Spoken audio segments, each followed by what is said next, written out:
welcome to a special edition of MarathonJourney.com. Today we're going to be talking about all things Hoka. That's right, we're going to talk about the new line of Hoka shoes along with some that have been out for a little bit.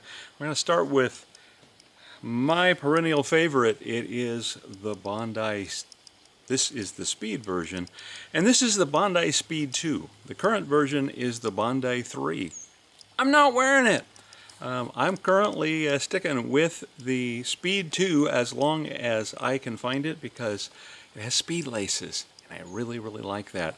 But as far as changes, they've lightened up the upper just a bit and taken some of the extra weight out there with the molded in or iron on type stiffeners here.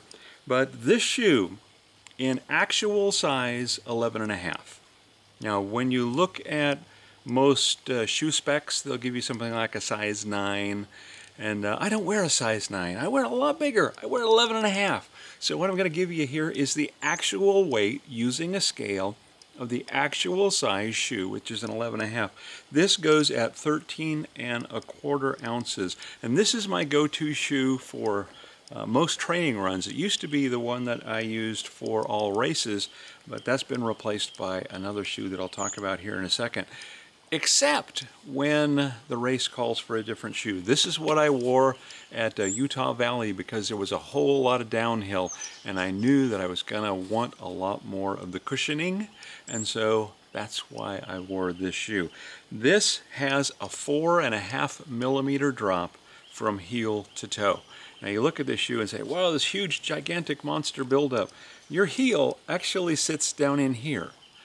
What this is a stability cushion. It's kind of like a cradle that your foot sits down into, and it makes this a very stable shoe. Underfoot, there's 29 millimeters, and back here there's about 33 millimeters.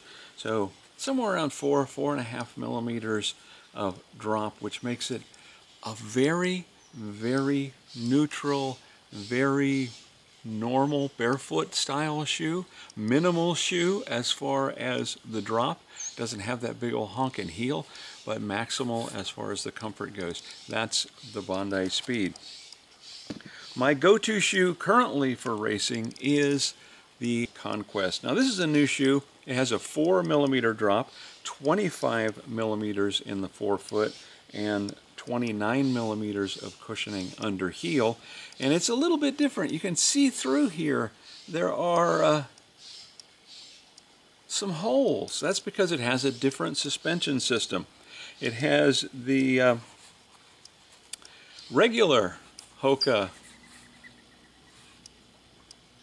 foam, and then it also has the new R-Mat midsole. So it's a combination, it's a hybrid of two different types of foam. This shoe is a lot stiffer than the Bondi, and with the rocker it gives you a little bit of better push off. It is exactly the same weight at 13.25 ounces for a size 11.5, but it is a lot more responsive. It's stiffer in a race where you're doing especially uphill work or rolling hill work or even out on the flats. This gives you that push off that makes it feel really great along with the cushioning. It is a little bit stiffer as far as the cushioning goes, but still has plenty of cushioning, and it feels great. It has the new uppers with all the welded appliques, so it's a nice shoe. There's some brand new stuff that just came out, and one of those is this one right here. This is the Hoka One, and the Hoka One has 25 millimeters of cushioning underfoot and 27 millimeters of cushioning static under heel for a 2 millimeter overall heel toe drop. That is while it is unloaded. When you load the heel, if you're a heel striker, this shoe actually drops down to be a 0 drop shoe. Now, what's the difference between this and those other 0 drop shoes that everybody talks about, well, I wore those other zero drop shoes and ended up injured because of it. They were terribly abusive. As a matter of fact, in one of my last races, I heard coming up behind me the obvious sound of that shoe slapping the pavement because of the tread and sole design, and I could tell from a long way behind me what was coming, and I looked down at his feet and I said, yep, sure enough, that's it. This is something completely different. This gives you 25 and 27 for cushioning. That's fantastic. It has the complete R-mat midsole. This is the new foam.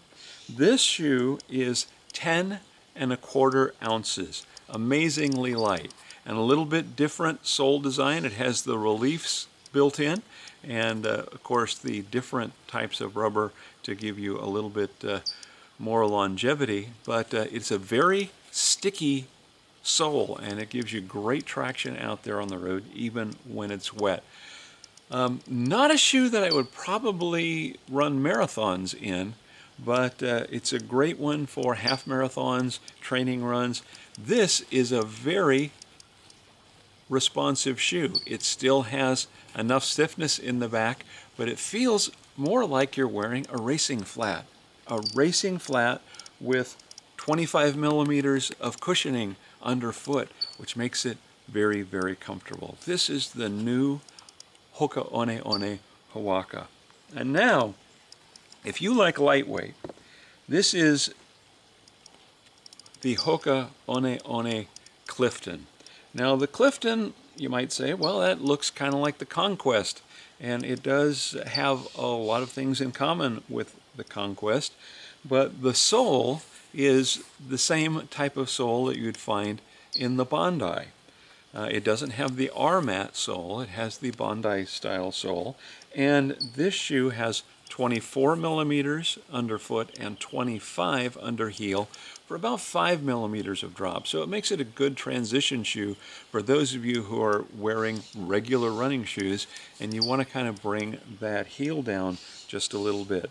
This shoe in size 11.5 weighs an amazing 9 ounces. That's right, 9 ounces. That's 4¼ ounces lighter than the standard shoe, the Bondi Speed or the Bondi 3 or the Conquest.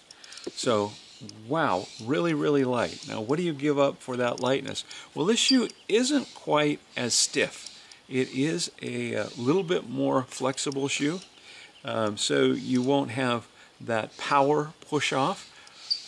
So it won't feel quite as responsive when you are going up hills.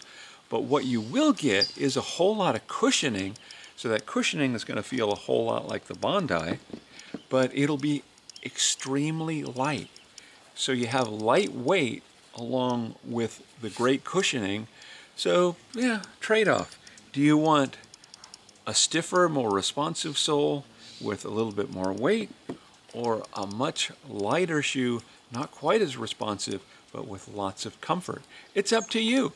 You can get whatever you want when you go to a Hoka and have all the comfort that your feet really deserve. And we're going to talk about this in one of our later shows at Marathon Journey, the broadcast. But do your feet hurt? Do your feet hurt at the end of a marathon? Your feet shouldn't hurt. Your feet should feel fantastic. If your feet hurt, you need to change shoes. What would I suggest? Give Hoka a try. If you're not currently running in them, you'll be pleasantly surprised at how wonderful you can feel at the end of the run. But you won't be able to run unless you open up that door, put one foot in front of the other, maybe with Hokas on them. And if you do that, I'll be seeing you